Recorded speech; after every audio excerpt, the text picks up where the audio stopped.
tied for the lead. Back on the leaderboard, down there at 5 under, Nick Faldo. But in trouble at the short 11th hole.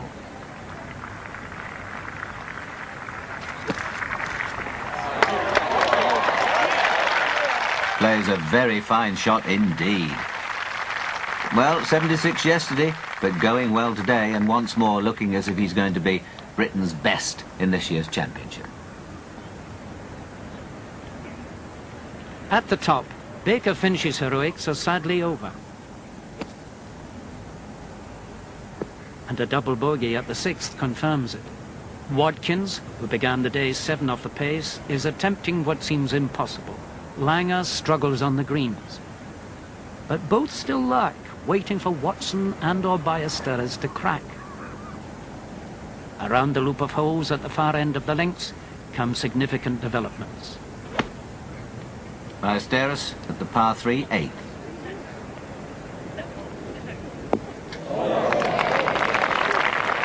Oh, beautiful stroke. What a chance for a birdie too. Now Langer. Into the breeze, 178 yards.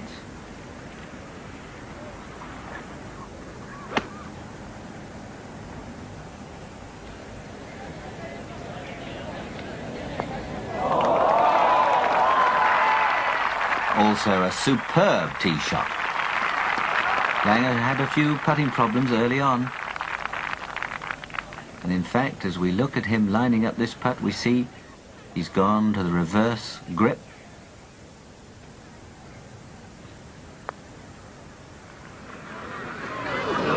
And that was a bit short and a bit quick, and it's not in.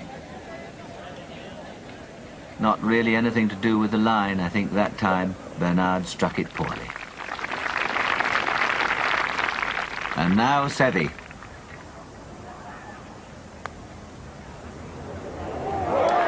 No mistake at all. And Seve takes the lead, possibly for the first time since he won the championship back in 1979 at Royal Lytham. And down there at 6 under, Greg Norman playing well ahead of the others. Here at the 18th, the final hole. A marvellous round going for him today.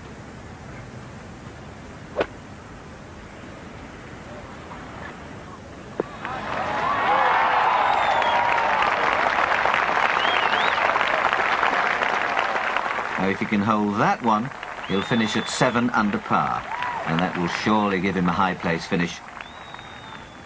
This for a 66. Oh, clumsy.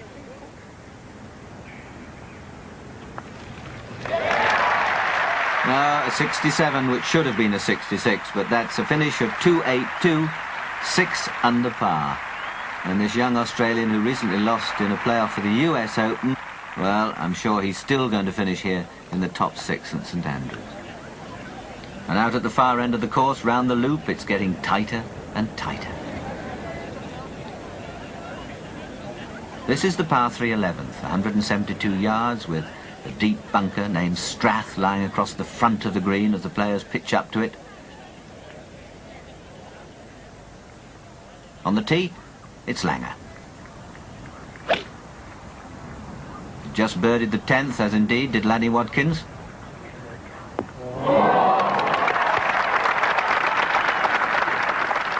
And another gem of a shot from Langer. Now Seve, can he match that shot of Langer's? An 8-iron. Downwind, of course, but Seve does not give it enough.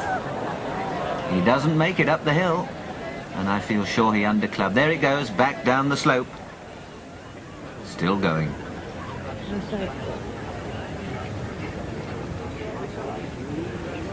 What's he going to do? Is he going to putt it, chip it? Try and use the slopes. He puts it. Look how long it takes to get up, but is it going to make it? Only just.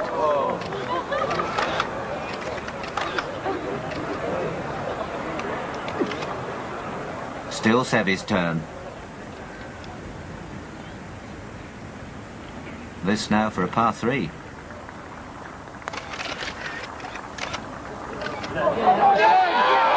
Oh, tried hard, but that's a 4, a 1 over par 4. And that must be, well, must go down as a costly error. And a chance for Langer.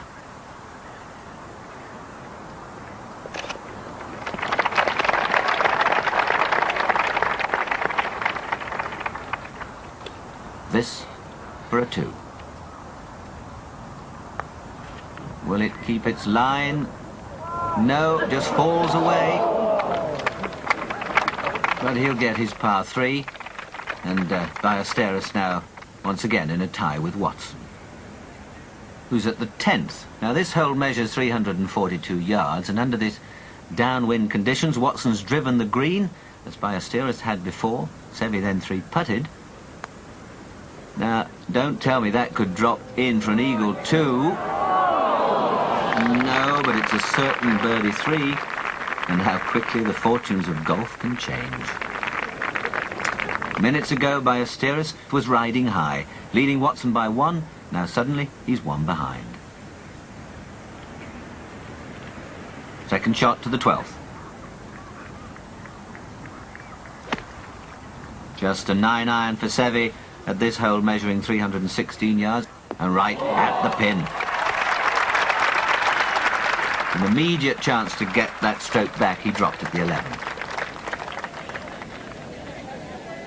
But first, Langer from below the ridge, playing 3. This a short par 4 hole. The wind is freshening though against and across the players on the homeward route.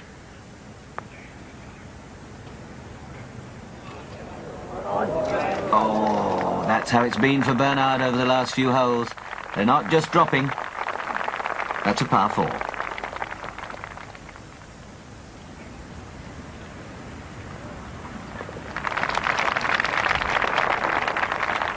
Now Ballesteros for a birdie 3.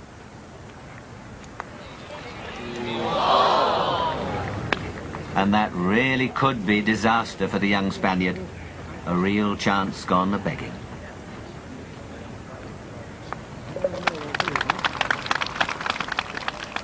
That's how they stand.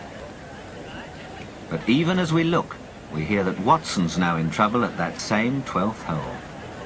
A rather over-ambitious, if not too wild a drive has put him into the bushes. It's unplayable. He's got to pick a spot where he can drop it. It's going to cost him a penalty stroke, and he'll be playing 3. I really don't know what Watson's thinking was here with a driver.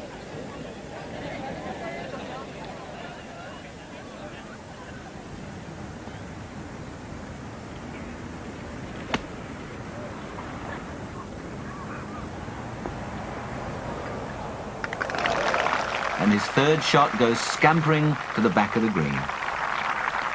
Well, a long putt now for Watson, if he's going to salvage a par 4, and that's asking a lot. I wonder what his thoughts are.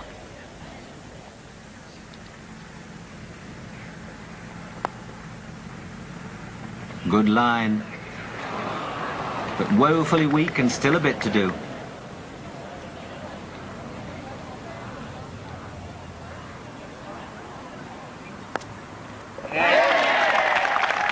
A 5 for Watson, where he should really have got a 4. And would you believe it? This championship is again tied at the top.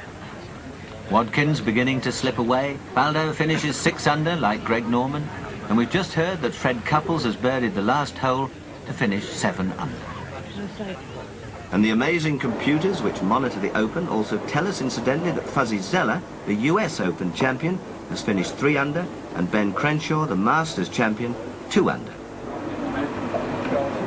Now back out on the course, what a situation. Watson with a putt for a birdie at the 13th, Ballesteros with a putt for a birdie at the 14th. Watson first.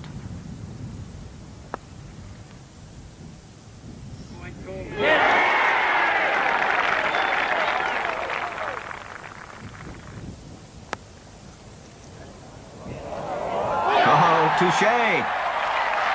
Would you credit it? 2 putts, 2 birdies, still tied.